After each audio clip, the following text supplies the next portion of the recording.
just to become aware who you are. This made such a big difference to a person called Victor Serebriakov of Austria in the 1950s. When he was a 15-year-old, his teacher informed him that he was a dunce and he would never amount to anything in his life. Taking that as the truth, he dropped out of school and began doing menial work. For the next 17 years, he worked as a laborer until he applied for recruitment in the army. When the army checked his IQ, they discovered that his IQ was beyond 161. Their scale was only up to 161. So you expect about 1 out of 10,000 people to go beyond that. That was the first time he realized he was not a dunce but a genius. That mere self-awareness transformed his life.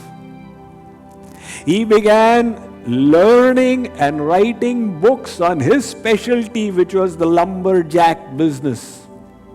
He joined the Mensa. You are aware of the Mensa, the Society for the Super Intelligent. American Airlines carries their quiz in their in-house magazine. At that time, the worldwide membership of Mensa had dwindled to 4. He took over as the head of Mensa and remained its chairman for the next 40 years until death, lifting it up to be an organization of worldwide impact. He went in one step from dunce to genius through self-awareness. So I am telling you that become aware. You are not a bag of chemicals called this body. You are the eternal soul. Once a gentleman walked into an antique and curios shop.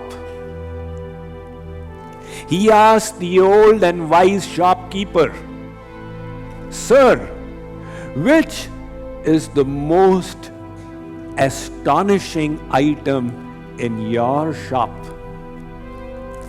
Which of the curios and antiques that are present here would be considered the most miraculous?" The old shopkeeper smiled and responded, "Sir, the most miraculous entity in this shop is none other than myself."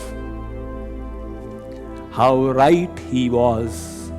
The human body is astonishing and the soul is absolutely astounding.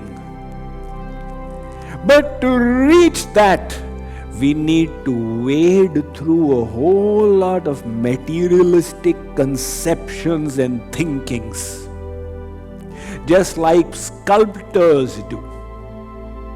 In the last 20th century in India, the most famous and accomplished sculptor has been Ram Kinkar Baij.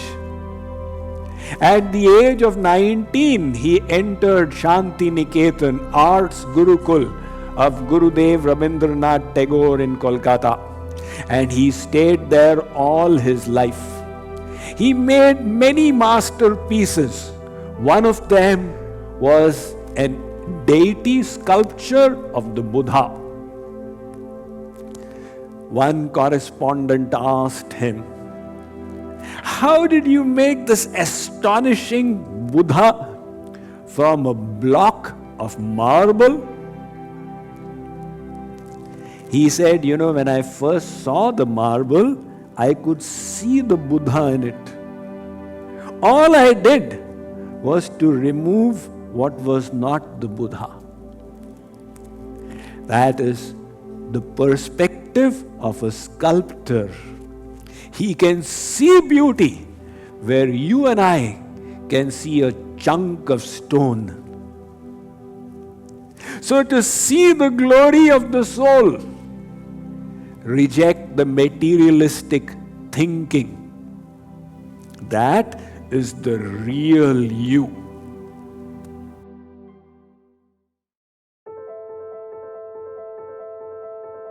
Willpower is very much like a muscle.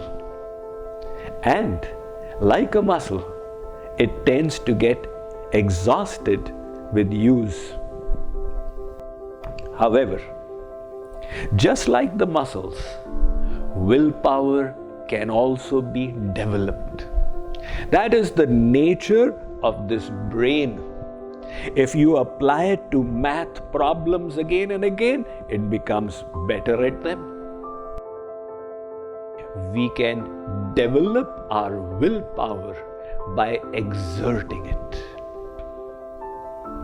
Now, it may seem like a small thing, but if you do it, you will discover that the willpower has started increasing.